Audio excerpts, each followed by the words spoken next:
Esse podcast faz parte da iniciativa O Podcast é Delas. Saiba mais em opodcastedelas.com.br.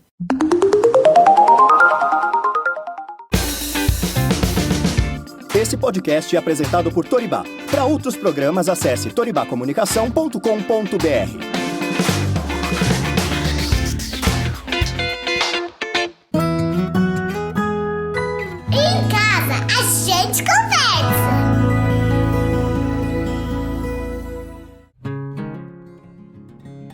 Olá, bem-vinda a mais um episódio do Em Casa a Gente Conversa. Eu sou a Thaís Maruoka e toda quarta-feira lançamos um episódio novo para você. Aqui a gente gosta de conversar sobre tudo um pouco. Falamos sobre maternidade, criação dos filhos, pedagogia, estilo de vida, práticas para uma vida mais saudável e equilibrada, política e mais um monte de coisas. Se você está chegando por aqui agora, seja muito bem-vinda. Quero agradecer primeiro a todas as pessoas que contribuem no Catarse para que esse podcast se torne viável financeiramente. Se você também gosta do conteúdo aqui e quer dar mais uma força, é só entrar lá no catarse.me/agenteconversa. A partir de R$10 por mês apenas, você já pode ajudar esse podcast a sobreviver por essa e outras temporadas. E dependendo do valor que contribui, você recebe recompensas diferentes. Para saber mais detalhes, é só entrar lá no catarse.me/agenteconversa ou nos destaques no Instagram, no @agenteconversa, que por lá eu explico como apoiar e também falo das empresas parceiras que dão descontos. Mas se você não puder contribuir por enquanto, me ajude compartilhando esse conteúdo nas redes sociais e com os amigos, familiares. Se você ainda não segue o perfil lá no Instagram, é @agenteconversa e no Facebook está como Em Casa a Gente. Por lá eu compartilho muitas outras coisas também, além do conteúdo do podcast. Se quiser sugerir temas, enviar perguntas sobre o tema da semana, dar alguma ideia legal, mande mensagem lá nas redes sociais ou pelo Telegram. Lá no Telegram é só colocar na busca @agenteconversa. E se quiser enviar áudio também pode enviar, que vai aparecer aqui em algum episódio no quadro Fala Lá em Casa. E hoje vamos falar sobre o ato político que é criar os nossos filhos. Oi, ato político? Isso mesmo, gente, porque a política está em todos os lugares.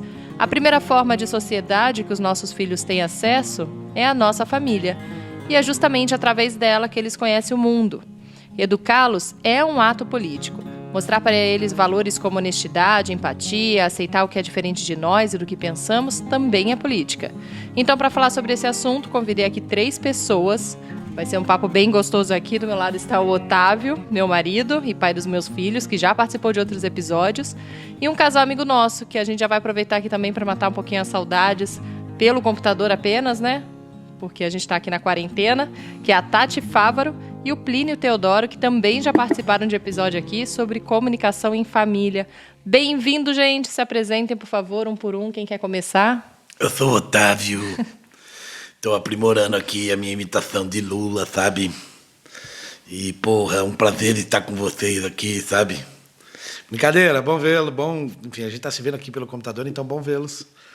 Eu espero, enfim, aprender aqui um pouco com vocês, que são, para nós, referências sobre criação, sobre esse debate mais organizado e racional sobre como criar filhos em meio a esse mundo tão doido, né, que a gente vive. Pois é, para a gente também é um prazerzão estar aqui, né? Pelo menos vendo pelo computador. Plínio Teodoro, sou jornalista, somos todos filhos da PUC, né? De Campinas. E a gente trabalha já há algum tempo, eu trabalho com jornalismo, sou RA 96, né, da PUC, então eu trabalho antes disso, nos conhecemos por aí. E também tem informação na parte de psicologia. Eu sempre falo que eu fui para o mundo externo e depois voltei para o mundo interno. Vou fazer uma especialização em política e relações internacionais e outra em psicologia transpessoal. E também a gente fundei junto com a Tati, minha esposa, mãe do Chico e da Helena, ou melhor, da Helena e do Chico, né, nossos filhos, o Criar Filhos, que agora a gente está, além nas redes sociais, a gente está com um blog também na revista Fórum, onde eu também sou editor de política. Uau! Legal. Oi, eu sou a Tati Fávaro. Que bom, né? Esse churrasco virtual. Ensaiamos tanto para nos encontrarmos, né, pessoalmente. Eu sou a Tati Fávaro, sou jornalista. Sou mãe da Helena e do Francisco. A Helena tem 4 anos, Francisco tem 2 anos.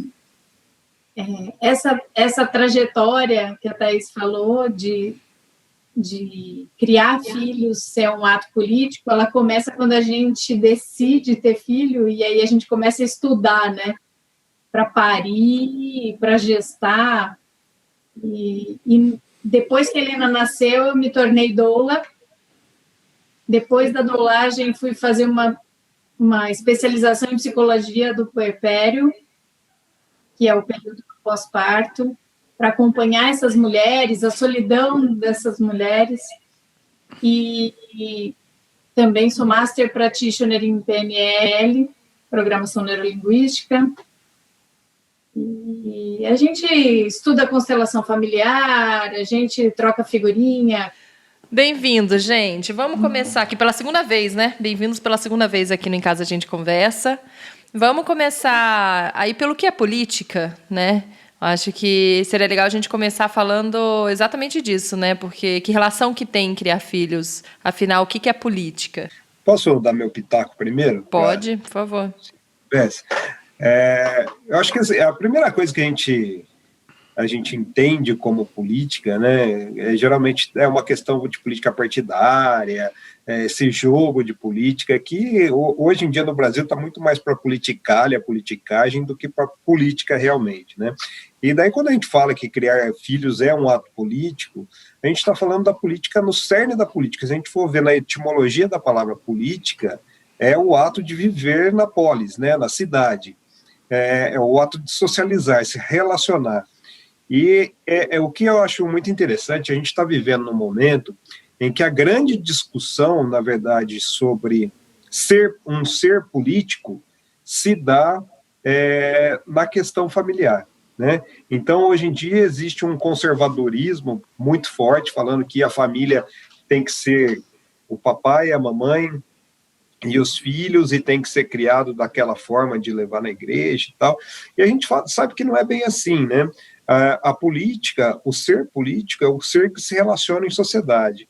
E quando os pais têm consciência, né, e a gente trabalha muito essa questão nos cursos e nas palestras, nas conversas, onde chamar a gente, né, do ativismo de uma criação consciente, quando você tem consciência de que você vive numa estrutura coevolutiva, que você depende do outro, o outro seja o seu vizinho, o seu inimigo partidário, sua mãe, seu pai, para viver, para evoluir na polis, tudo isso se torna um ato político. E onde se aprende a fazer política, né? Onde se aprende a fazer política é em casa. Né? Quando vocês têm 3 filhos, nós temos 2, quando saem as tretas e a gente tem que fazer uma mediação, né? Quando aquele ser que chegou primeiro tem que perder alguns direitos que ele tinha, perder alguns privilégios, mas aquele segundo que tem mais privilégios, ou o terceiro, né, ele tem que perder, ele tem menos direitos, tem que saber que tem menos direitos.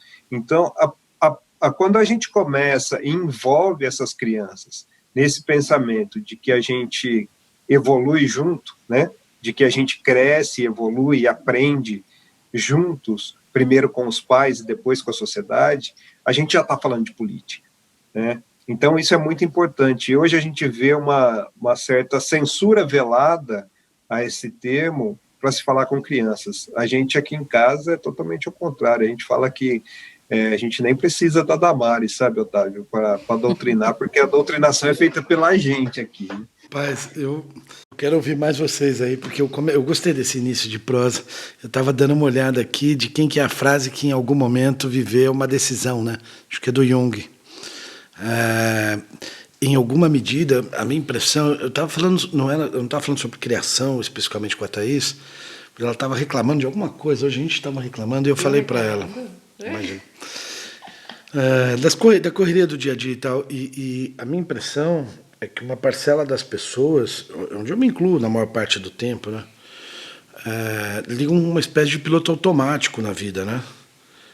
As pessoas acordam, tomam café, escovam o dente, se vestem, trabalham, voltam.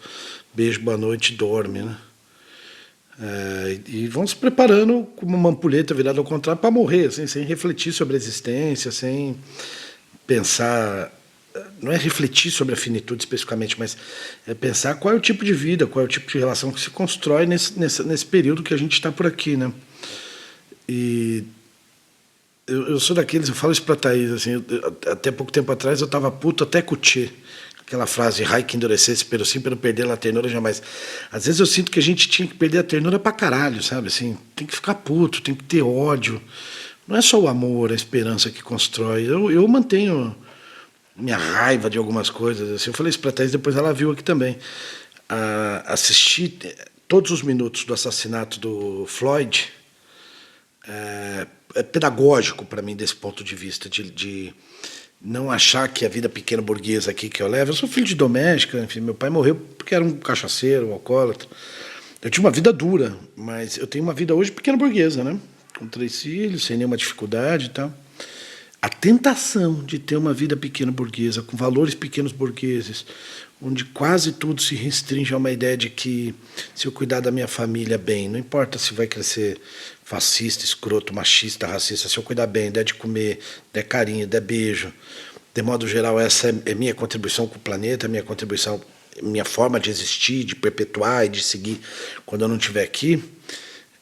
Apesar de parecer uma ideia rasa para nós aqui que estamos conversando, é uma ideia que deve organizar a cabeça de 99,9% das pessoas. Enfim, algumas dessas pessoas, gente que muda, tenta lutar para mudar o mundo, etc. e tal. Não estou falando só de quem tem uma postura super conservadora ou retrógrada em relação às coisas e tal. Então, à medida que você não se aceita a estar no piloto automático, essa é a minha impressão da minha relação com meus filhos, você não aceita também nada meia boca, né? Você quer ser o tempo todo, por mais que isso seja impossível, você quer ser a sua melhor versão, né? Para os filhos e tal. Eu tenho uma versão de merda, eu tenho a escuridão em mim, como todo mundo tem e tal. Tenho, às vezes, a violência, o ódio, a raiva e tal, mas eu tento ser para os meus filhos a melhor versão do Otávio. Mesmo que isso não seja possível 24 horas por dia. E ser a melhor versão de mim, neste caso, eu penso, é fazer com que meus filhos enxerguem o mundo nas nuances. De que, assim, uma filha minha ser a melhor amiga da outra filha não é o bastante para você dar a sua contribuição para que o mundo seja um lugar menos miserável, menos escroto e tal. Tem que tratar assim a filha do vizinho, filha da empregada, tem que ter um senso de justiça, de empatia, de indignação com as coisas, porque imagina, eu não quero nada no futuro dos meus filhos, eles façam o que eles quiserem da vida, não tenho nenhum tipo de expectativa que seja de profissão, de orientação sexual, não tem nada de nada.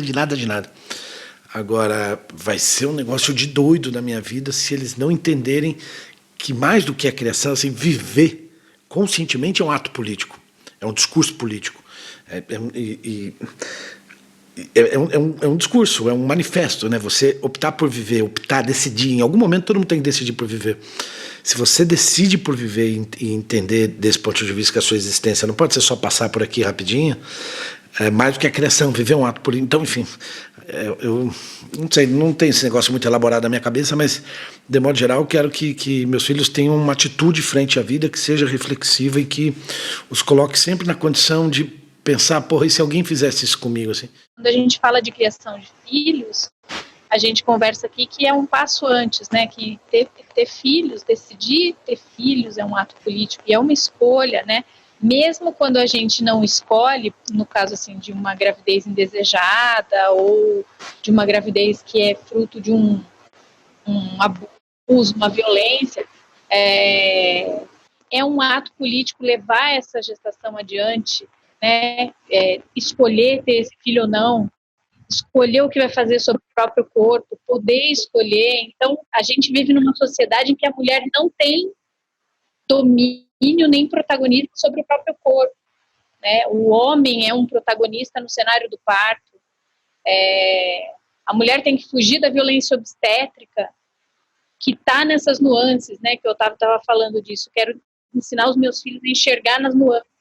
A gente enxerga a violência obstétrica quando um médico sobe em cima de uma barriga de uma mulher, mas a gente não enxerga quando ele diz para ela e fala, olha para ela e fala, puxa, se eu fosse você, eu faria tal coisa.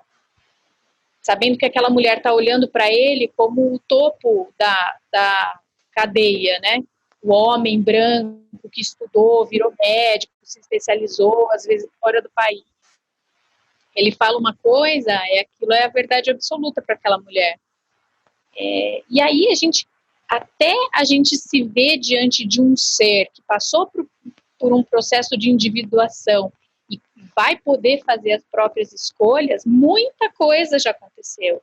A solidão, a sobrecarga, a carga mental da mulher, a solidão dela no puerpério, a escolha de se manter ali ou não se manter, né? Quantas mulheres que acham que a maternidade é uma coisa, a romantização da maternidade, e aí a gente se deparar com uma maternidade real que nunca foi dita pra gente que era daquele jeito, mesmo nos perfis mais reais de maternidade que estão nas redes sociais, ainda com romantismo, maternidade, hashtag maternidade real. Então, não dá para subcategorizar a maternidade ou a paternidade dentro desse conceito de política. Isso deveria ser, né? A gente deveria tomar consciência imediatamente, se não tomou ainda que existia um ato político, a gente deveria tomar consciência imediatamente quando se torna pai ou mãe.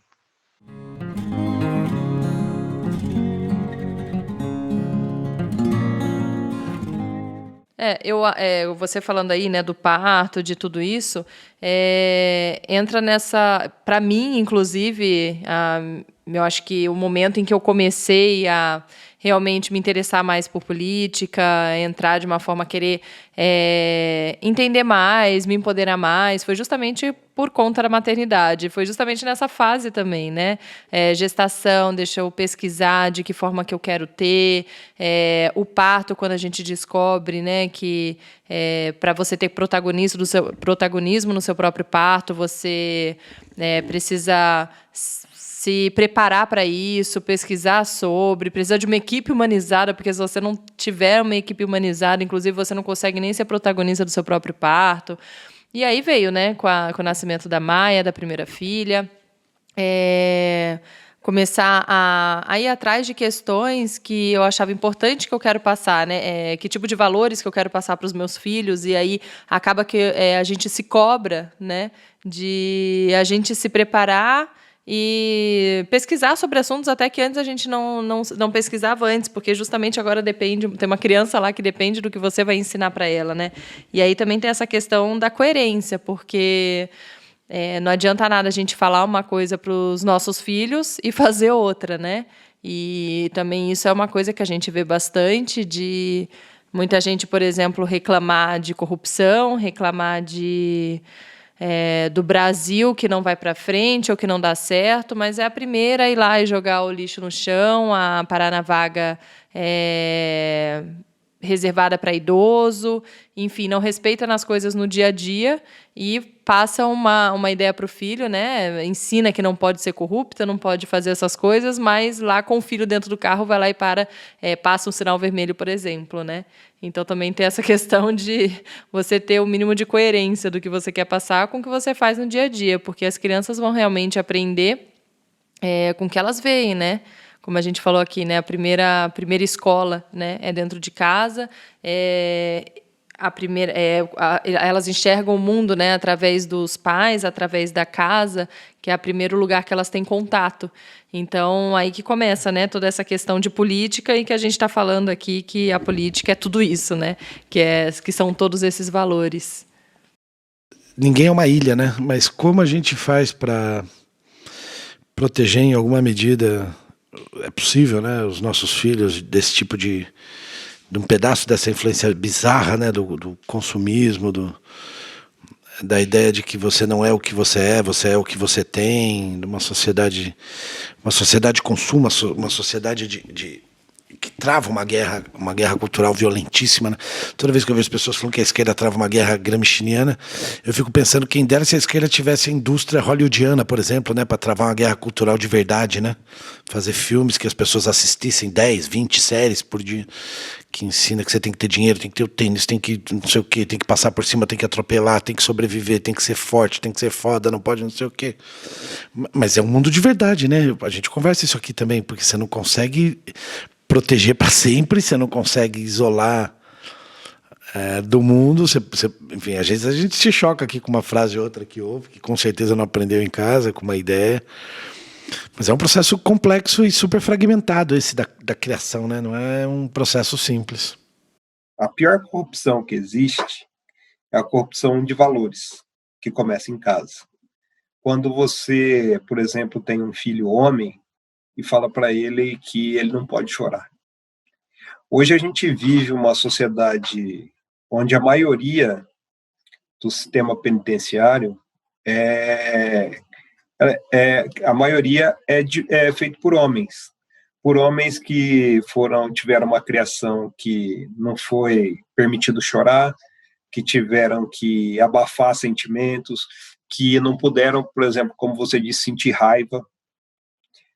A criança, quando ela está na primeira infância, ela está formando tudo isso. Quando você proíbe uma criança, por exemplo, de expressar um sentimento, e qualquer sentimento que seja, a raiva, a ira, ou até mesmo o amor, né, com um beijo em outro homem, por exemplo, que seja o pai, e a gente vem de uma geração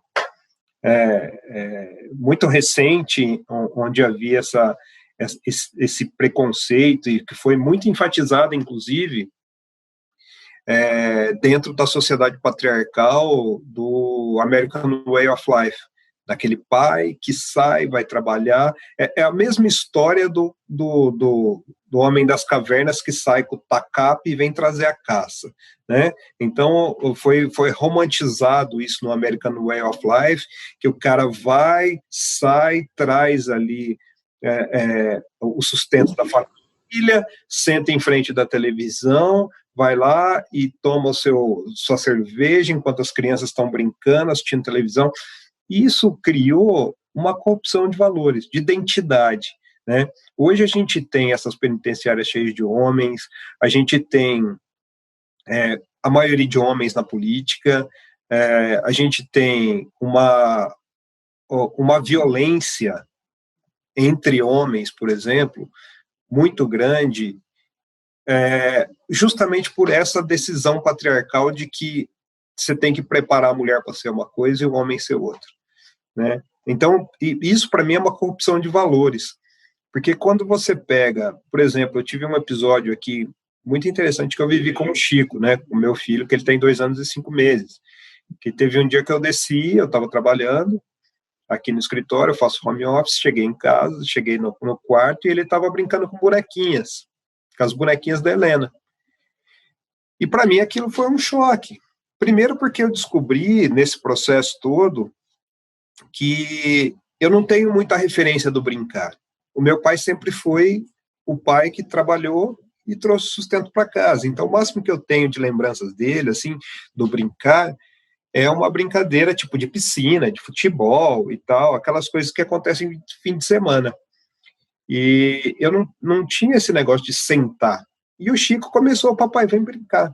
E ele começou a brincar, ó, essa aqui é a sua filhinha, essa aqui é a minha filhinha, e a gente começou a brincar, e vamos levar as filhinhas na escola, e assim, depois daquele choque, eu falei assim, deixa ele conduzir a brincadeira, né, que a brincadeira é dele, eu sou só um acessório ali. E daí vamos, papai, levá-las no Sesc, e daí vamos deixá-las na brinquedoteca, agora a gente pode tomar uma cervejinha, ele falou, enfim, né. Então, quer dizer, a concepção que poderia ser um espanto para outros pais, criados que menino não pode brincar de boneca, né, que é uma corrupção de valores, né, foi quebrada ali, porque assim, ele estava brincando de boneca como pai de boneca, e poderia brincar como mãe, sem problema, do jeito que ele quiser, né, porque ele está fantasiando, e o risco maior, talvez, que uma criança que faça essas experimentações, porque a primeira infância é a experimentação da vida, né? A grande experimentação, a grande brincadeira da vida, ele corre o risco de ser um bom pai, de ser um pai diferente, mais amoroso, um pai que saiba cuidar, que traga referências da infância que muitas vezes nós, como pais, não temos. Então, por isso que o criar é um ato político, porque senão você cria seu filho para ser o amante do futebol, das armas, né, o filho homem, e a menina dentro daquele espectro, muito os meninos usam azul e as meninas usam rosa. E essa diferença para a gente que tem, inclusive, menino e menina, né? De criá-los de forma igual. Então, não fazer aquela coisa que também é muito comum de se encontrar, de você, minha filha, vem me ajudar aqui na cozinha, vem lavar a louça, vem arrumar a casa, enquanto o irmão está lá brincando, né? Então, chamar o menino também para isso, chamar o menino para ajudar a estender a roupa no varal, colocar a roupa na máquina, enfim, ter essa diferença, né, que a gente acaba, na verdade, a igualdade que a gente acaba falando, tanto para eles de gênero, tem que ter nessas coisas do dia a dia em casa, né? Como você disse, nos brinquedos, ok, você brincar com qualquer coisa, nas atividades do dia a dia de casa, e de tratá-los da mesma maneira também, nessa forma do carinho, né? Então, o menino caiu no chão, dá o mesmo abraço, o mesmo colo, a mesma preocupação, o mesmo pode chorar que você daria para a menina. Que, às vezes, a gente inconscientemente acaba achando que o menino precisa de menos por ser menino, né? Então, eu acho que mostrando essas coisas já em casa, ainda para quem tem menino e menina já é um exercício, né, para se fazer, já é uma forma de você começar a introduzir esse assunto de igualdade de gênero, né? Dentro da própria casa. A gente ainda com 3 aqui, dá para a gente até introduzir sobre democracia, sobre maioria. Maioria está querendo isso, maioria tá... Gente, a Maia é dona do mundo aqui, ela quer brincar só do jeito dela. Aí para convencer que não pode ser sempre do jeito dela, e às vezes ela fala assim, a brincadeira dela é ficar sentada 1 hora e você é minha filhinha, fica sentada aí. Eu fico puto com isso e às vezes eu acho que até me expresso mal, porque... Agora, o Leon, estou refletindo sobre isso, é bizarro, né? Porque eu jogo bola, brinco com eles, mas de fato sentar a bunda aqui na brinquedoteca que a gente tem, eu fiz um pouco isso na vida. Estou sempre correndo, né? A impressão é que eu estou sempre correndo atrás de alguma coisa, estou sempre devendo para alguém entregar alguma coisa, fazer alguma coisa, sempre respirando de forma mais afoita. Então...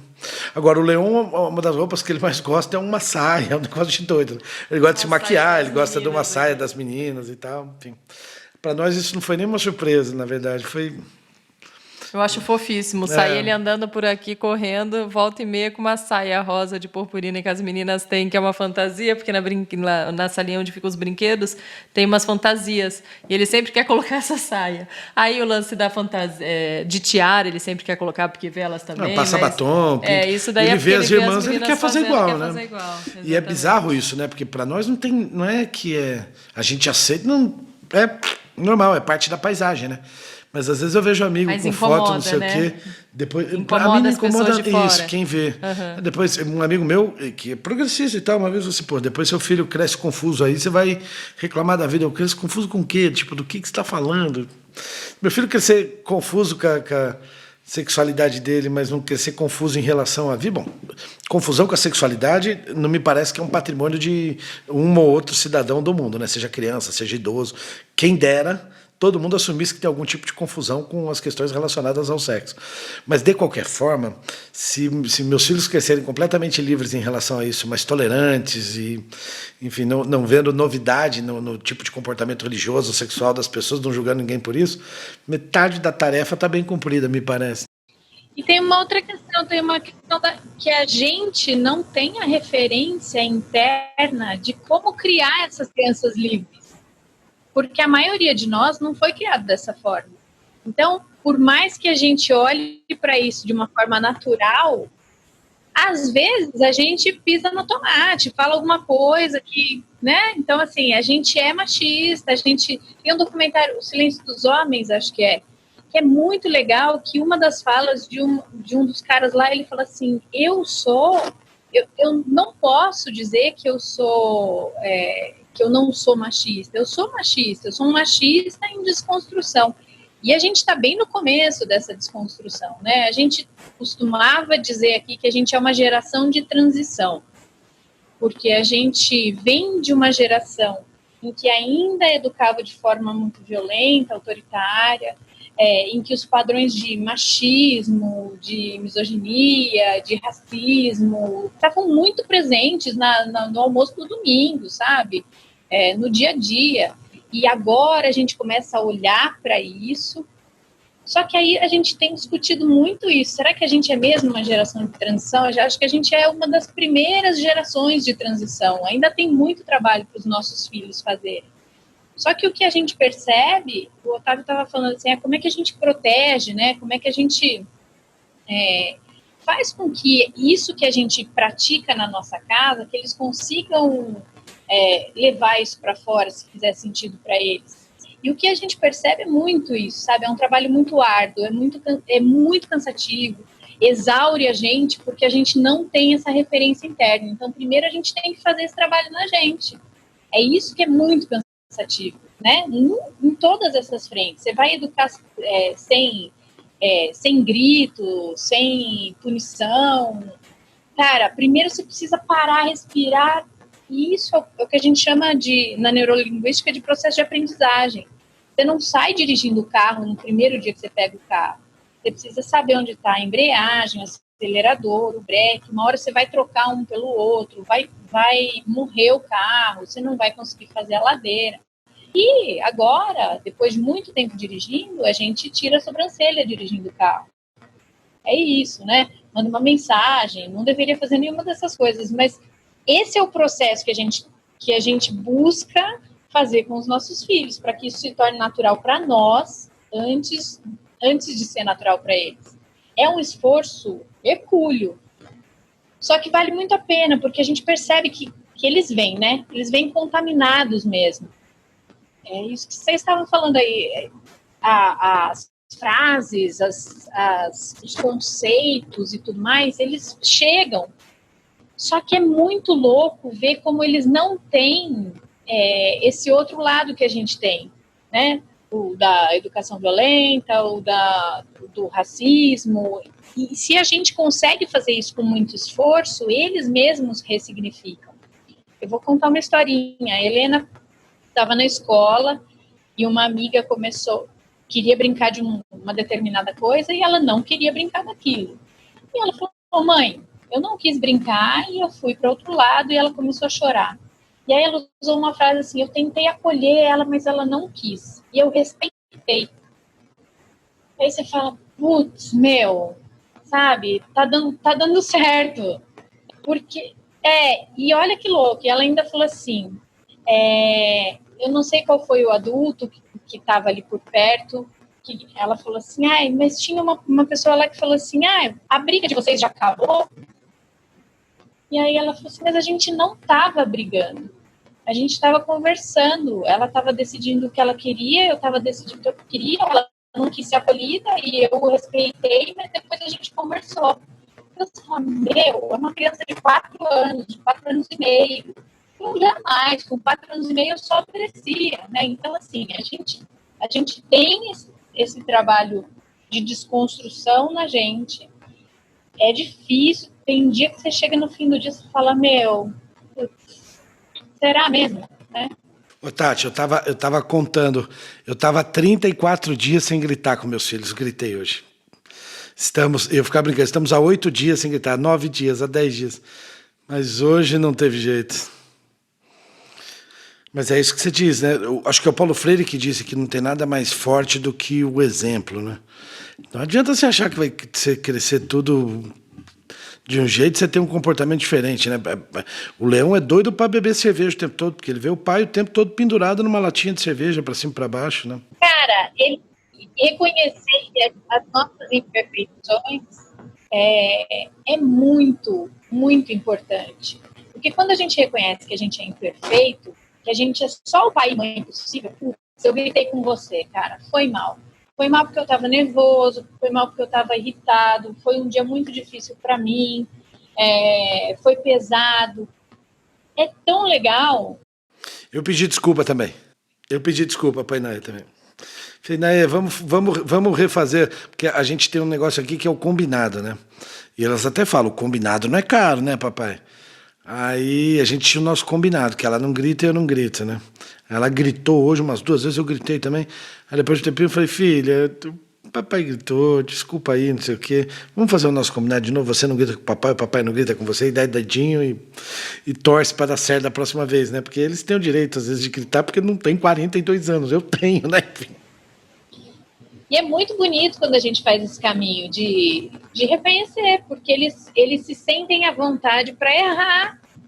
E ok, sabe? Porque principalmente os primeiros, né? Que os primeiros querem ser muito, muito corretos, querem tudo perfeito, querem tudo do jeito deles, não podem errar.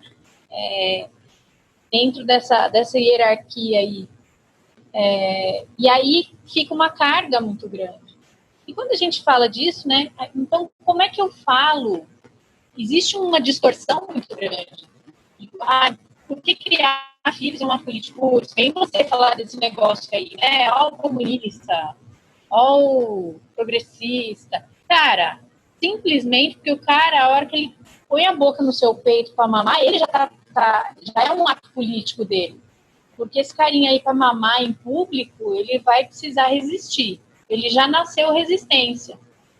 Porque ou a mãe dele vai ser olhada com os olhos da sexualização daquele corpo, ou como inadequação, ou ela vai ter que ordenhar lá no banheiro da firma, né? Aquela coisa para ele poder tomar o leite dela. Então, esse início da vida já é resistência pura.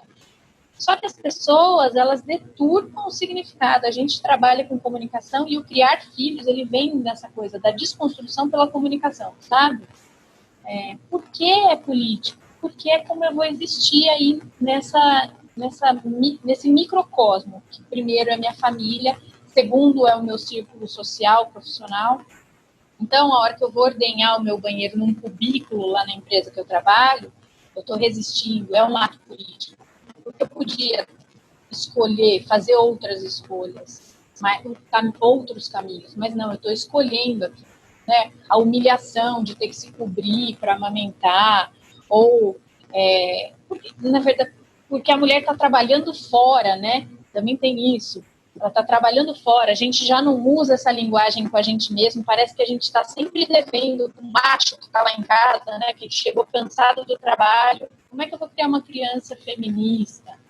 A gente não precisa explicar para eles esses conceitos. É isso, a forma como você trata o seu vizinho, o porteiro do seu prédio, o cara que é invisibilizado, é isso que as crianças vão ver, é o que elas estão assistindo, e é como elas vão tratar o amiguinho delas na escola. É aí que começa o negócio. Então, não adianta a gente querer uma cartilha de como eu vou criar um filho, sei lá, que seja um menino sensível, por exemplo. Eu vou tratar, ele vai, ou que seja um menino que se torne um homem que não seja machista. Ele vai tratar a mulher dele do jeito que o pai dele trata a mãe dele. Simples assim, não tem muito segredo, né? Sim, e aí entra até questão de brincadeira entre eles, né? Que é uma coisa que a gente tem falado bastante aqui em casa. Quando eles estão brincando e um fala para parar, o outro não para, e aí a gente explica, né, que a partir do momento que falou para parar ou não está gostando, já não é uma brincadeira. Se falou para parar, é para parar. Hoje mesmo a gente brigou, né, com eles por conta disso. Ele falou para parar, por que você continuou? Parar? Aí a Inaê ou a Maia ainda falou ontem, né? Falou, não é não. Então, assim, né, trazer esse não é não mesmo, respeite esse não no dia a dia, vai crescer pelo menos entendendo que precisa respeitar o corpo do outro, precisa respeitar o espaço do outro. Espero que meu filho não seja desses que vai ficar puxando o cabelo das meninas na balada, apertando a bunda das meninas na balada, sabendo que, né, é o corpo dela e que ele tem que respeitar. E parece que é coisa boba, né? Coisa simples. É coisa simples, né? Assim, é simples de... acontece mesmo no dia a dia aqui, mas parece que eles não vão aprender com isso, mas um simples aprendizado desse, né, na brincadeira mesmo, de falar para e parar, é o que vai fazer eles saberem lá no futuro que precisa respeitar o corpo da outra pessoa, ou as meninas, principalmente, que é o meu maior medo, né? Então, quando elas falam para, ou quando, por exemplo, a Inaê está fazendo alguma coisa que o Leon não está gostando, e ele fala para, ela não para, eu ainda puxo para ela de novo. Eu falo, e você também, né? Quando algum dia você falar que não é para continuar, a pessoa tem que te respeitar e tem que te parar. Então, assim, a gente fica nessa preocupação, tendo filha menina, né? E tendo filho menino com a preocupação para ele não ser o babaca que estaria fazendo alguma coisa errada. A gente tem os traumas nossos todos também, né? Porque não é só o que você racionaliza. Eu e a Thaís, a gente brinca que, assim, o meu maior demônio nessa história são as brigas minha e da Thaís na frente das crianças. É o que eu mais sofro depois, quando a gente discute na frente das crianças, porque a gente fica olhando a cara delas, né? A Maia mais velha falando, para de brigar. E a gente olha, a gente tem dias ruins também, filha, como vocês às vezes e tal. Mas eu sempre acho, depois que acontece, super constrangedor. Mas não era sobre isso que eu ia falar. Assim, eu e a Thaís temos trajetórias diferentes, experiências diferentes, culturas diferentes, família diferente. Enfim, a família dela é família de militares, minha família é uma família de operários e tal. E o tipo de trauma, o tipo de medo que a gente carrega em relação à criação dos filhos, porque o medo cria também, né? Não é só a esperança, o lúdico, os seus medos, você, enfim... mas você tem que tomar um cuidado da porra, né? Porque eu fui de Grêmio a vida inteira, eu jogava bola no time da escola, era capitão do time, essas coisas e tal.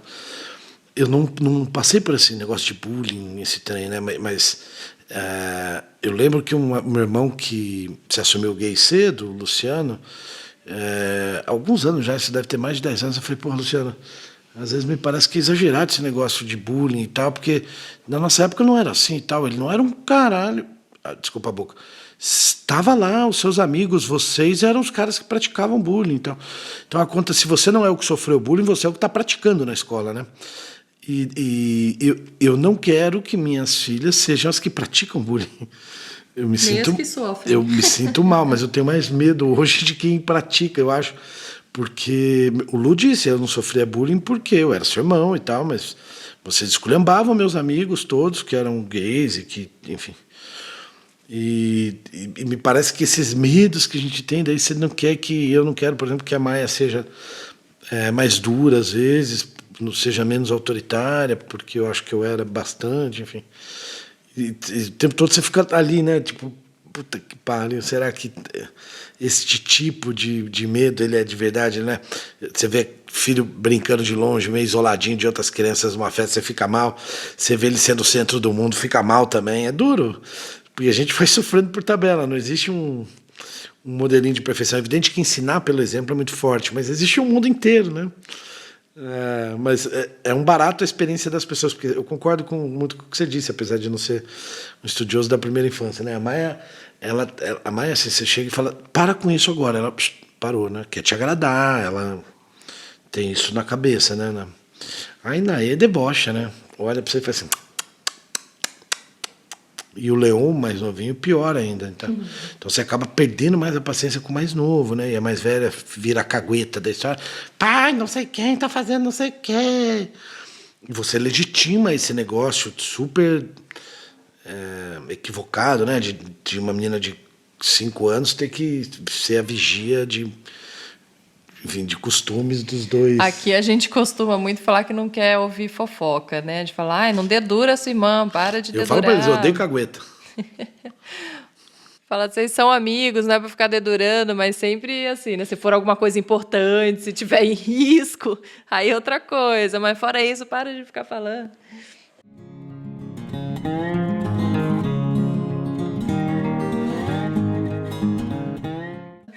Tem uma questão que eu acho que é interessante a gente abordar, que assim, a formação da identidade nessa fase inicial da vida, né, que se dá nessa fase inicial da vida, eu sempre falo isso, que para mim é uma coisa que ficou muito marcada nesse meu processo de aprender essa parte de desenvolvimento, né, de evolução humana, nessa primeira infância. Que quando uma criança está formando a identidade dela, ela cria a identidade dela para pertencer. Então, eu sou para pertencer. e para pertencer onde? Àquela família. Então, cada criança, ela se encaixa, ela molda a identidade dela para aquele espaço que está sendo dado para ela naquele sistema familiar.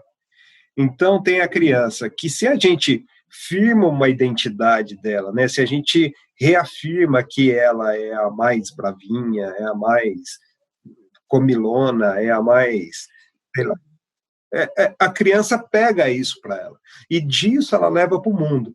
Então, a gente vê, existe um processo natural, né, a gente fala que quem vem primeiro tem mais tem mais direitos e menos privilégios, porque os pais estão em formação. Daí quem vem segundo já tem menos direitos, mas ele tem mais privilégios, porque a porteira já está aberta, né?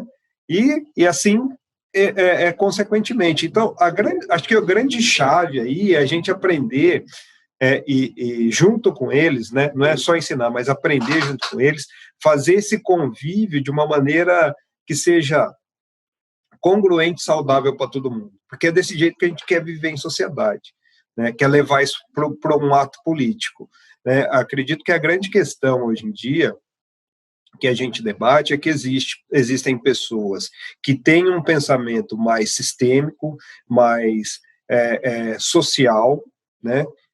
Socialista na etimologia da palavra mesmo, não na concepção política dela, mas, né, de socializar, de pensar no todo, de pensar no planeta, de pensar que existem recursos naturais finitos, de que nesse planeta tudo que existe aqui ele é transformado, né? A energia se transforma, que não tem nada criado. E a gente vive num modo de produção capitalista que é um modo de predatório de consumo linear, que a gente pega as coisas e usa fora, sendo que não existe fora. Só que tem as pessoas que vivem e foram criadas dentro de um ego de que ela é mais importante, e a gente viveu isso muito na nossa criação, né? De que o meu filho tem que ser o melhor, tem que ser o mais bonito, o mais inteligente. O primeiro a andar, o primeiro a engatinhar, o primeiro a dar voadora, o primeiro a... Gente, mas isso é uma luta, né? Eu vi a filha do vizinho aqui de 5 anos andando de bike, sem rodinha, eu falei, puta, que merda de pai que eu sou. Preciso ensinar a mãe a andar de bicicleta sem rodinha, porque o moleque é mais novo que a mãe, já tá andando, porra. Depois eu voltei pra casa e falei, pô, mas que foda-se, né? Se ele tá dando. Mas depois eu pensei, não, foda-se não, eu sou um mau pai, porque eu podia estar com uma bicicletinha andando aqui. Mas daí eu já não sei mais se eu tinha que estar ensinando de bicicleta, se eu tinha que estar olhando o gramado do vizinho, de qualquer forma. Mas é uma luta, né? Porque você tá indo por aqui, aí você vê indo por aqui, você vai, o que tá rolando aqui? As pessoas, por óbvio, eu sei que são diferentes, mas não sofrer essas coisas é duro, né? É complicado para os pais, porque a gente vem de uma referência, né, que a gente tá falando, vem de uma referência que é uma coisa que, pô, a gente tem que ser o melhor, tem que construir a família naquela estrutura. Esse dia a gente estava conversando aqui em casa até, né, um desses dias ruins, né, desses dias desafiadores, e daí a gente estava conversando que, assim, quando a gente tira o rótulo social do ser pai, ser mãe, a coisa fica mais leve. Porque quando você pensa, eu sou pai, parece que isso vem com uma série de obrigações, e não que elas não existam, elas existem. Mas, assim... Não, a principal obrigação é você não tem direito de morrer, né? Já pararam para pensar nisso? Tem que continuar pedalando a bicicletinha. Porque o direito mais sagrado que você tem, talvez o direito primordial, é morrer. Sim. Porque quando você é pai, principalmente de criança, você perdeu completamente esse direito, né? Você não pode morrer, mano. Você não tem o direito que as coisas deem errado. Você é doido. Pois é, e a gente estava falando justamente isso, porque assim, que né, a mãe tem que ser a super mãe, né? Aquela que dá conta de tudo, que lava a louça, que não sei o que pega a criança, faz dormir, não sei o que ela... E porque esse é a pressão social que a gente tem em cima disso. O pai tem que ser o pai com o melhor prover possível, que tem que ser aquele cara brincalhão. Meu, as pessoas não são assim o tempo todo. Nenhuma pessoa é do mesmo jeito o tempo todo. E a gente precisa pensar nas crianças, né, nos nossos filhos, principalmente como parceiros de evolução, que eles são. Não simplesmente como, eu sou pai, e daí você já se outorga de uma certa autoridade também, para determinar coisas, mas de aprender, né, de se permitir aprender com eles também. Porque é um processo que é construído entre dois indivíduos. Como você constrói com a sua esposa, como você constrói com o seu sogro, com a sua sogra, com o seu pai, com a sua mãe, com o seu... Porque, apesar da evolução ser conjunta, o processo é individual. Cada pessoa escolhe, e por isso que a gente vê, né, existe, por exemplo, um número muito grande de separações entre casais até o primeiro ano de nascimento do primeiro filho. A maioria das separações se dá nesse período. Por qual motivo que existe isso, né?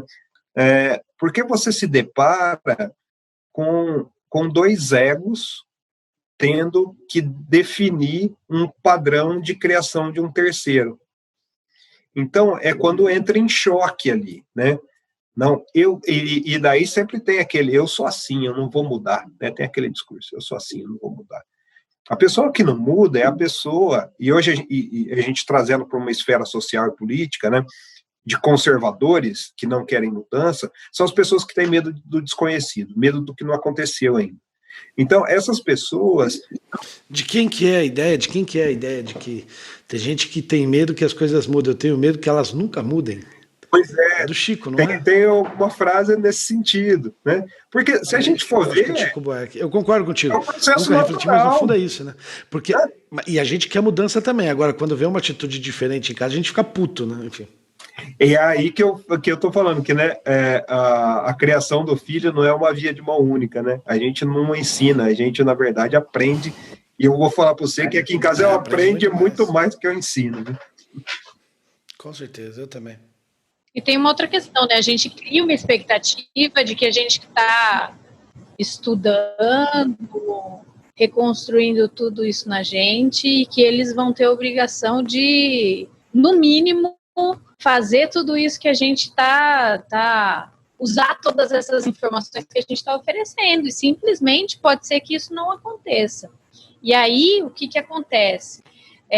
O mais importante que a gente vê nessa criação como um ato político é você enxergar não como você está criando o filho, como você está como se você estivesse criando o seu filho, como se você estivesse criando um menino, criando uma menina, criando lembrar, isso está na carta que a Chimamanda Adichie, acho que é assim, será que é assim que pronuncia o sobrenome dela? Que escreveu Como Criar Crianças Feministas. Ela falava que a gente tem que ensinar as crianças que a gente tem valor, não valor enquanto alguma coisa. Eu não tenho valor enquanto criança, enquanto pai, enquanto mãe, enquanto mulher, enquanto homem. A gente tem valor e ponto. E aí, a partir dessa premissa é que a gente pode educar as crianças para que elas não estejam preocupadas em agradar, como nós mesmos muitas vezes fazemos isso, né?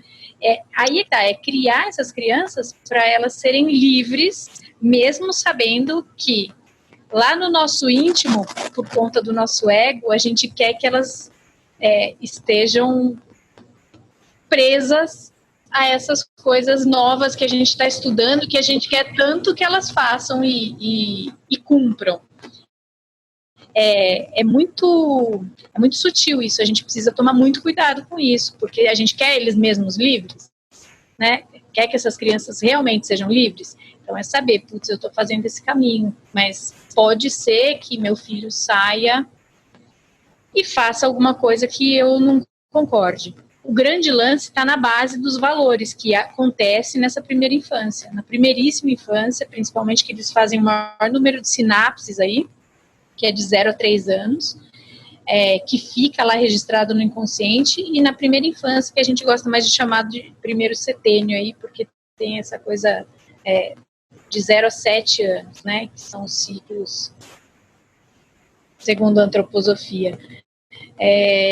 Quando a gente olha para essa primeira infância e percebe que ali que estão as nossas dores, olhando, né, como adultos, ali estão as nossas dores, estão os nossos vazios, estão as nossas lacunas, a gente começa a entender que o mais importante é isso, né, ensinar para as crianças que a gente tem valor, que as pessoas têm valor, que as pessoas, tipo assim, que o outro precisa ser respeitado. E o outro pode ser o bichinho, a plantinha, o tio que ela não conhece, a professora, a mãe, o pai, independentemente de quem for.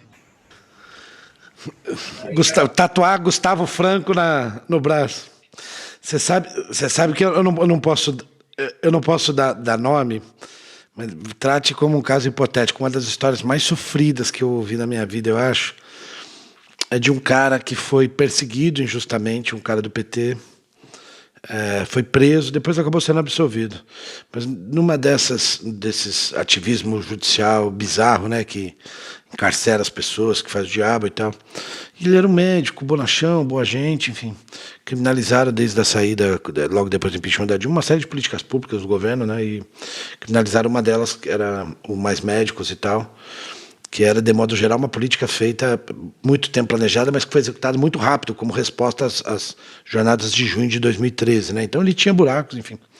E criminalizaram o cara, e a filha dele, ela namorava um menino que era do MBL e tal, e ela começou a fazer um diário, minha vida com o Petralha, minha vida com o cara em cana e tal. E ele era esses caras muito livres, que depois da filha criada assumiu a homossexualidade, tinha uma puta relação com a ex-companheira e tal. Mas era ridicularizado pela filha o tempo todo, né? A filha montou até canal no YouTube, se não me falha a memória. E daí eu sei porque, enfim, uma parte da história eu conheço, porque eu conheço a ex-mulher dele, né, e uma série de amigos em comum, que ele fez uma carta para a filha com uma foto linda, né, dizendo, não importa o que você faça, para mim você vai ser sempre essa menina sorrindo no meu colo e tal. E ela fez jossa com isso publicamente. E ele entrou numa depressão tão profunda que a ex-companheira teve que dizer o seguinte, olha, para ele sobreviver, se defender e sair com saúde, sair vivo daquela situação, né? Disse, olha, aquela menininha que você carregou no colo e que sorria daquele jeito, ela não existe mais. E quanto antes você perceber isso, mais cedo você vai cuidar de você, focar na sua defesa e tal. Aquela criança não existe mais. Ela é uma adulta que tem ojeriza do homem, enfim, do adulto que você é e tal. Gente, eu vi essa história, eu entrei eu conto ela até hoje, já tem uns 3, 4, não, tem mais, tem uns 3 anos isso. E quando eu falo pra você, quais são os seus piores pesadelos, sei o que, eu sempre lembro dessa história. Porque, claro, a gente tem os pecados aqui da criação, né? Ninguém é perfeito, todo mundo tem dias ruins e tal. Mas você imagina, se eu passo por um trem desse, eu não sei se eu tenho a força que eu acho que esse pai tinha que ter, não. Minha vida acaba.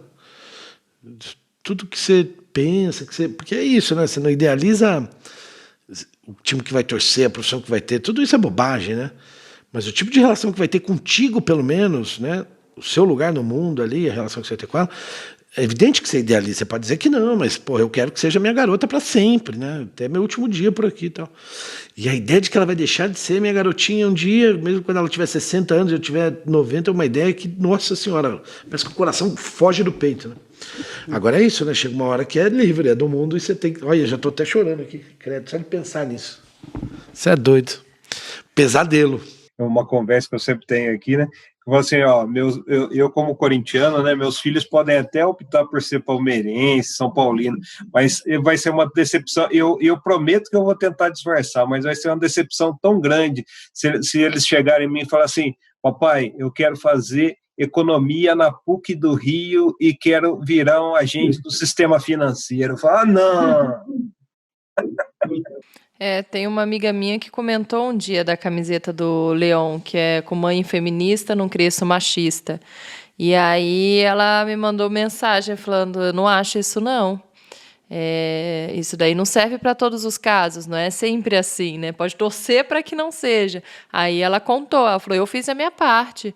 E meu filho era do MBL também, né? Que ela falou. Rompeu com o MBL e virou bolsominion. Então, assim... Mãe super feminista, engajada. Ela é feminista, mãe solo, ele é negro. Guerreira. Puta, ela é... E aí ela tava sofrendo muito pelas opções do filho. Por conta disso. Então, assim, nesse momento foi, nossa, verdade, né? A gente acha que fazendo essas coisas a gente já tá imune a passar por, né... enfim, nossos filhos sejam bolsominion, sejam... É porque o mundo tem as valores... suas ondas também, né? Exato. Então, acho que é fazer a nossa parte ao que estiver a nosso alcance e torcer, né? Uma coisa que eu acho que a gente precisa ter consciência sempre é que, assim, o pai e a mãe são os portos seguros, entende? O sistema de crenças e valores que forma a nossa identidade, ele é todo formado na primeira infância. Isso ninguém tira. Então, quando a gente sai para o mundo, a gente está lá com os 14 anos, então eu preciso identificar uma tribo para eu pertencer àquela tribo, depois eu preciso, vou estudar, vou fazer faculdade, vou entrar no mercado de trabalho, e daí eu entro com outras pessoas. Isso vai influenciar, e isso vai mudar. Só que algo nunca vai mudar. É o sistema de crenças e valores que ele traz da infância, é o porto seguro que ele traz da infância. Então, o que acontece? Nesse processo todo de ida para o mundo, né, dos nossos filhos para o mundo, eles podem muitas vezes tomar caminhos que são caminhos diferentes, até para experimentar, né, o diferente. Né? O diferente é atraente. Mas se a gente cria com bases sólidas de valores, isso vai estar sempre, vai ser sempre aquele grilinho do Peter, não é do Peter Pan, do grilinho. Pinóquio, falando na orelha. E isso uma hora vai chamar para a consciência. Né? É o que a gente fala de processo de tomada de consciência. A nossa evolução se dá através da vivência, da experiência. Né? Então, eu preciso experimentar, eu preciso experienciar, eu preciso ver o que é diferente no mundo. Com a gente foi assim, né? Mas se eu tenho uma base sólida de valores, e os principais valores mesmo, chega uma hora que eu vou falar assim, tá certo, acho que não é bem por aí, sabe? Até mesmo porque hoje a gente vive num mundo que existe uma disputa muito polarizada, né? Existe um pessoal que tem um pensamento conservador, fragmentado, retrógrado, que parece que está vivendo em 1500, né? Porque essas feridas sociais sempre existiram. E existe esse mundo, né, que está das pessoas que estão numa vanguarda, que estão buscando um mundo mais inclusivo, mais respeitoso com os outros, com o planeta.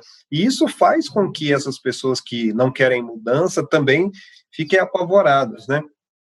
Então, com os nossos filhos indo para esse mundo, eles vão poder fazer essas escolhas.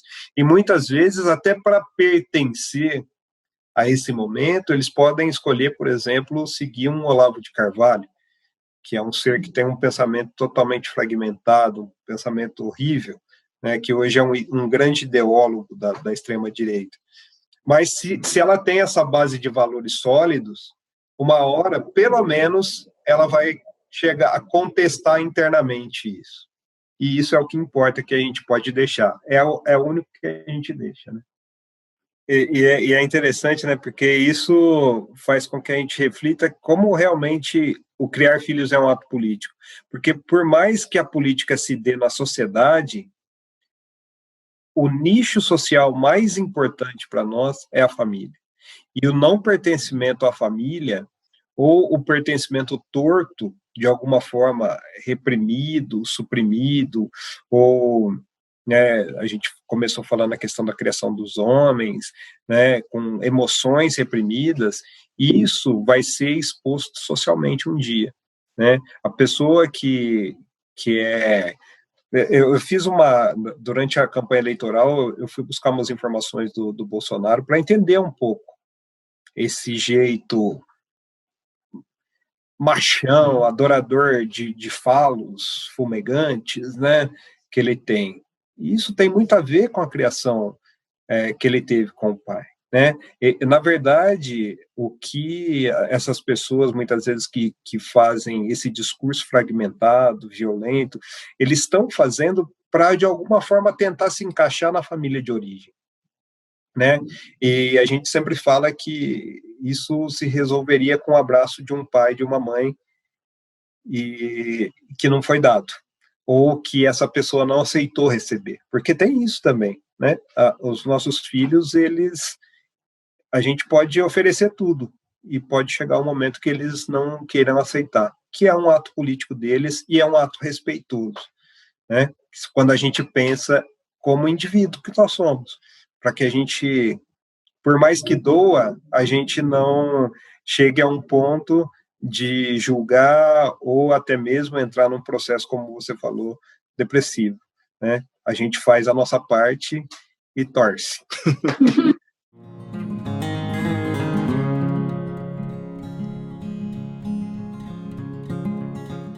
Entrando aí nessa parte aí da política, eu lembro muito que em casa nunca foi conversado de política na mesa, a gente nunca ouvia, né? Nunca era uma pauta para as conversas de família. E eu lembro que eu sempre ouvia, inclusive, minha mãe comentar que odiava a política. Nossa, a política é chata, a política é chata. E eu cresci com isso na cabeça, né? E hoje, assim, que eu vejo que, na verdade, como política é chato, se política está em todo lugar e política, né, estando em todo lugar é com ela que a gente melhora as coisas, tá? Hoje eu estou com uma cabeça bem diferente, né, do que eu cresci pensando. E aí vem, acho que, até essa dúvida, né, de que forma a gente pode trazer essa pauta da política de uma forma talvez mais leve para dentro de casa, conversar, para poder apresentar para os nossos filhos e que não seja de uma forma chata. E também aquela frase, né, que a gente tanto ouve de religião, futebol e política não se discute, mas que deve sim ser discutido, né? Então, como a gente vai trazer isso para os nossos filhos? De que forma que vocês farão isso? A gente está com filho pequeno ainda, né? A gente não consegue, então, falar como que é no nosso dia a dia, que todos nós aqui com filhos pequenos, mas de que forma acho que a gente pode trazer isso até... Para mim é igual tirinha, né? Se o cara fala assim, a política é chato, eu não sou nem de esquerda nem de direita, eu já olho e falo, bolsominion. Não, é uma desgraça mesmo esse debate, né? Nossa, sabe qual é a minha impressão, gente? Eu discuto política desde cedo em casa, meu pai era afiliado ao PT, e é muito louco, porque meu pai e minha mãe em 88... Meu pai foi candidato a vice-prefeito pelo PT na cidade que eu morava, em Bofete, e minha mãe candidata pelo extinto PRN do Collor, a vereadora. E era a grande polarização da cidade que depois se repetiu no país, né, com Lula e Collor em 89. E 89 foi o ano que eles se separaram, um pouco depois da eleição presidencial e tal. Meu pai era meio páreo, cidade muito pequena do interior de São Paulo, muito conservadora e tal. Então a gente, imagina, eu carregava papelzinho santinho desde muito pequeno, às vezes do meu pai, às vezes da minha mãe. Minha mãe disse que na campanha de 89 ela me convenceu a fazer campanha do Collor. Eu não lembro disso, apaguei da minha memória, se é verdade. Mas hoje minha mãe é a maior lulista do mundo. Dessas, sim, de ver o Lula se emocionar, a gente sempre discutiu. Mas, de modo geral, no círculo de amigos e tal, a ideia de que o debate político gira em torno do debate partidário, ele bloqueia outros temas da política, né, como a tolerância, como... E eu tenho alguns amigos que eu brinco, falo assim, tudo bem, vamos esquecer, o nome não é político, o nome é abacaxi. O abacaxi da intolerância, do racismo, sabe? O abacaxi da exclusão secular e tal, porque... Durante tanto tempo a política foi criminalizada que você gostar da política te torna quase um bandido, né? E, de modo geral, qual é a redenção do espaço da política, do espaço do... Eu não sei com quem que eu estava falando hoje. Cara, a humanidade peleou quase 20 mil anos de civilização para chegar numa revolução, como a Revolução Francesa, que sai de lá com o negócio dizendo o seguinte... Existem valores que são universais, são direitos humanos universais, que depois foi consolidado numa Segunda Guerra violentíssima, pelo que devia ser um Conselho de Nações, depois virou a ONU. Virou palavrão falar de direitos humanos, falar em racismo, em machismo, homofobia, virou tudo mimimi. Quer dizer, a criminalização do que é civilizatório, não é do que é de esquerda, porque isso é tudo uma bobagem, né, gente? Imagina, o Abraham Lincoln era republicano, né, o cara que mais lutou pelo fim da escravidão. Essas coisas mudam de acordo com o tempo, né, esta orientação mais específica e tal. Mas os valores de liberdade, de consolidação do que são valores universais, de direitos das pessoas, direito de ser quem quer, de amar quem quer, né, de comer, de fazer 3 refeições por dia e tal, isso não devia ser de esquerda e de direita, devia ser, porra, qualquer um tem direito a isso, né? Mas virou um palavrão. Os meus filhos são muito pequenos ainda. Agora, eu vejo que a gente se policia para não discutir alguns temas na frente dos parentes, às vezes, sabe? Porque Até a gente se pega assim, será que doutrinando essas coisas, assim, sabe? E é muito louco, né? Porque minha filha vai para casa do Dichan, volta cantando Marcha Soldado, Cabelo de Papel e marchando. Vai para casa da avó da minha mãe e volta cantando Mãezinha do Céu. E é tudo que eu tenho paura, sabe? Mas você tá ali, a gente deixa, né? E a gente acha que não, mas música, história, ensina muito para as crianças, né? Eu lembrei agora aqui que o Otávio, uma música que ele odeia é da Baratinha. Como que é? Eu odeio. Tadinha da barata, mó bullying, né, mano? É mentira da barata, ela não tem não sei o quê, ela não tem. Ela fica mentindo para ser aceita e as pessoas ficam debochando dela, os outros bichinhos ficam debochando dela. Puta música triste, você ensina pra criança. Aliás, né, o cancioneiro infantil aí devia ser. Tem os estudiosos que falam da beleza do cancioneiro infantil, a gente só consegue pensar que ele deveria ser abolido, né? Tipo, destruído, porque ficar desconstruindo o cancioneiro infantil é um trabalhão, né? Não, e eles mudam, né? Não atire o pau no gato. Tem umas musiquinhas que já tem umas versões. A gente vai ressignificando tudo. Os avós vêm em casa, as crianças começam a cantar, o vô e a avó olham assim, né? Tipo, tá na hora de dormir, tá na hora de dormir. Na minha época era não espere mamãe mandar, e eu troquei por não espere mamãe pedir. A minha mãe olhou e falou assim, tipo, o que você fez com essa música, né? Mas é isso. E a Cuca, como que é aquela música, aquela musiquinha do... Todas são assim, aquela, né? Que papai foi pra roça, a mãe foi trabalhar. Caralho, a criança tá dormindo sozinha, mano, não tem ninguém cuidando dela e tem um bicho chegando. Eu posso só fazer uma adendo aí? O Otávio falou dessa questão da gente buscar essa revolução e como é que a gente faz isso, né? E trocar. Eu peguei muito essa metáfora de trocar o política pelo abacaxi. Eu acho que um caminho que a gente precisa urgentemente fazer é quebrar esses silêncios, né? E aí, como tudo está lá na nossa infância, né? Por que a gente não quebra esse silêncio? Porque a gente tem medo de não pertencer. A gente tem medo de perder o amigo, medo de tretar com o tiozão do churrasco, a gente tem medo de não pertencer mais, né, a círculo nenhum e ficar só a gente na bolha. Mas quebrar esses silêncios é uma das coisas mais importantes aí, porque a gente acredita muito, a gente fala muito disso, né, que a comunicação, e por isso que a gente trabalha muito a linguagem, não tem como revolucionar sem reconstruir a linguagem. As pessoas deixaram de prestar atenção naquilo que elas estão falando. Então, quando eu falo política, eu não estou falando, né, do partido. Eu estou falando o que significa essa palavra. Aqui a gente trabalha muito isso com as crianças. Você sabe o que significa isso que você está falando? Não? Então vem cá que eu vou te contar. Porque é isso, a gente fala as coisas e as coisas têm um significado. Então, a gente vai revolucionar reconstruindo a linguagem, porque a gente também diz nas nossas palestras que é isso, a comunicação está no cerne da existência.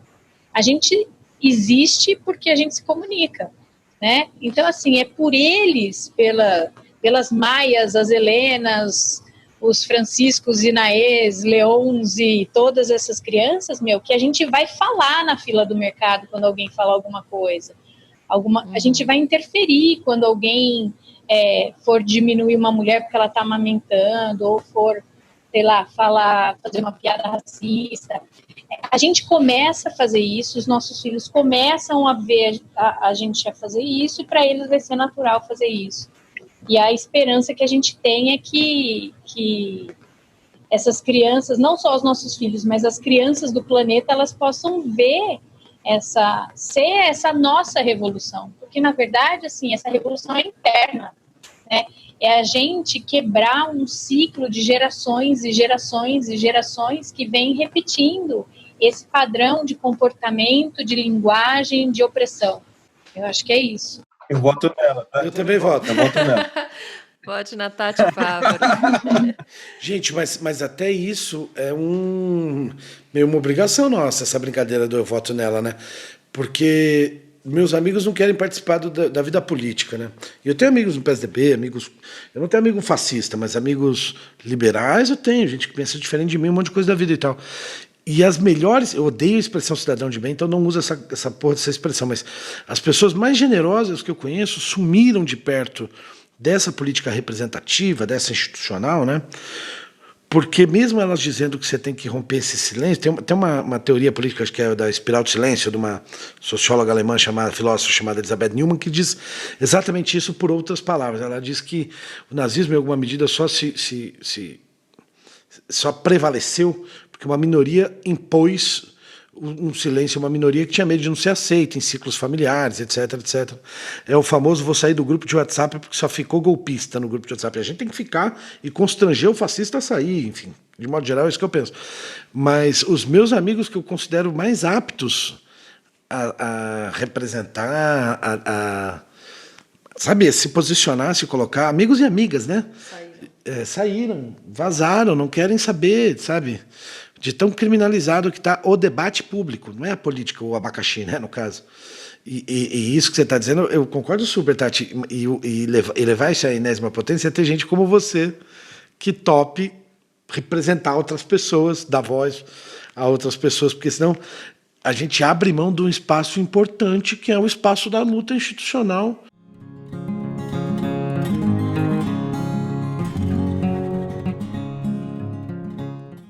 Então vamos agora para a dica da semana, que é o quadro aqui para dar dica de algum filme, livro, música, série, alguma coisa que vocês tenham para dar aqui.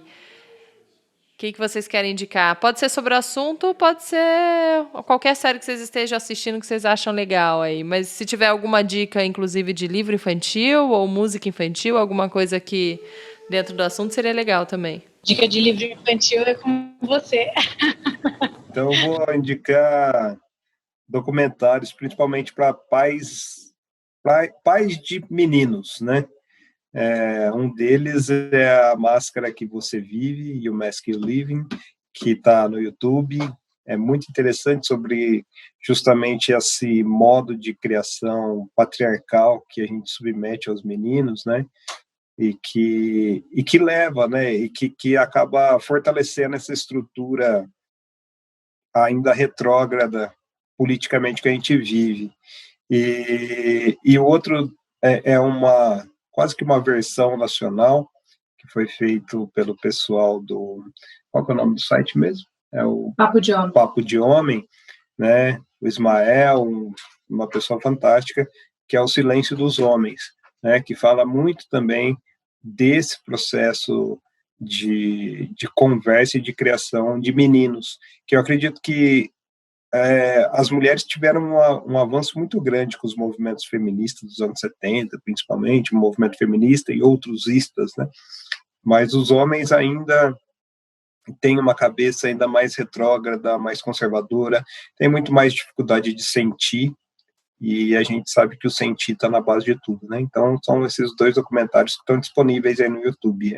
A Máscara que Você Vive, You Mask You Living, e O Silêncio dos Homens.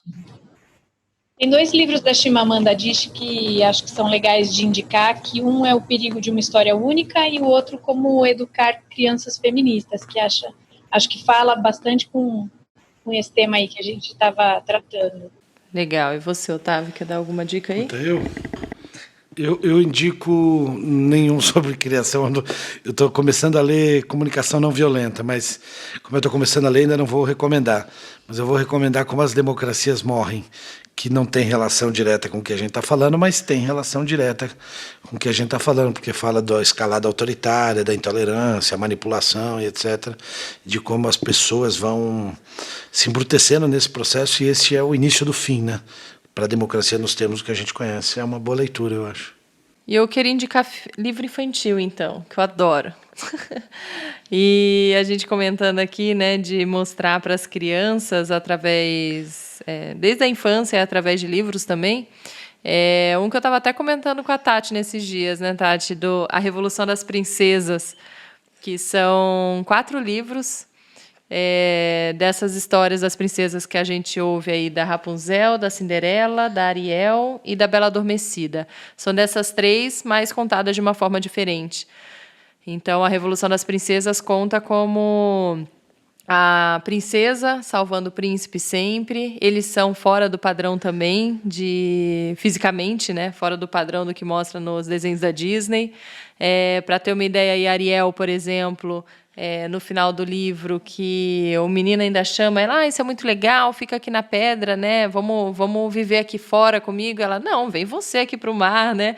Então, assim, ela nunca está cedendo naquele lugar de sempre fazer as coisas do príncipe, e nenhum dos livros elas terminam namorando ou beijando o príncipe. Eles são sempre amigos, e nesse da Ariel, por exemplo, ele inclusive traz o namorado dele para Ariel conhecer.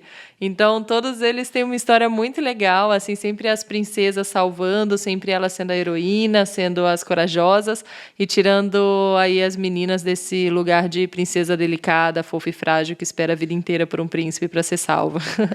Então, fica a minha dica de livro infantil. É isso, gente. Obrigada pelo papo. A gente aqui terminando tarde da noite, até acordou o Leãozinho aqui para mamar. Então, obrigada pela participação aqui mais uma vez, por terem vindo aqui pela segunda vez no Em Casa a Gente Conversa. Obrigada pelo bom papo. Espero que a próxima vez que a gente se encontre seja pessoalmente, fora já dessa pandemia, e que nossos filhos se encontrem, né? Porque eles ainda não se conhecem, né? Aliás, se conheceram no aniversário, mas não ficaram juntos, que tinha muita gente. Então, que a gente marque uma vez aí para vocês virem aqui em casa. Obrigada. A gente que agradece. Papo bom, né? E sem criança é difícil a gente concluir um assunto quando está com criança, né? É gostoso com eles, mas quando a gente está sem eles, a gente consegue concluir uma linha de raciocínio, é bom também. Obrigada. Obrigadão. Agradeço também, valeu demais. E vamos, talvez na próxima a gente tá junto aí, que é sempre bom estar com vocês aí, batendo papo. Certo? Japa. Valeu, gente. Até mais.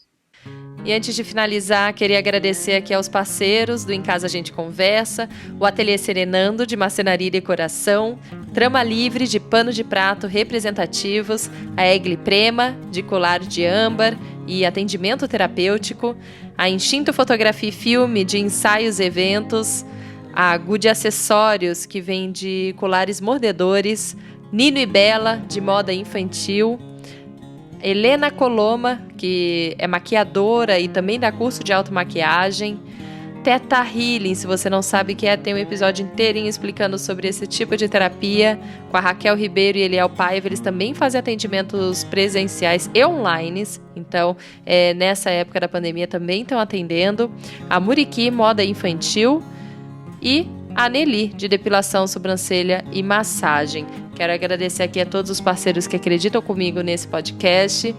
A você, mais uma vez, por estar aqui ouvindo. Obrigada por ter continuado aqui nesse episódio até o fim, ter ouvido bastante coisa aqui e aprendido comigo um pouco mais sobre esse assunto. A gente se vê, então, semana que vem, toda quarta-feira, com um episódio novo, um assunto diferente aqui para você. Obrigada e até lá. Tchau, tchau.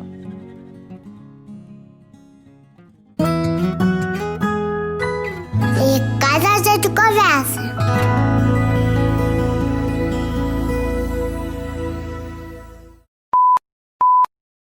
Você ouviu um programa participante da rede Podcast é Delas, uma iniciativa que fornece toda a infraestrutura necessária para mulheres hospedarem e publicarem os seus podcasts. Para fazer parte, entre em contato conosco através do site opodcastadelas.com.br ou através das nossas redes sociais, como @opodcastadelas.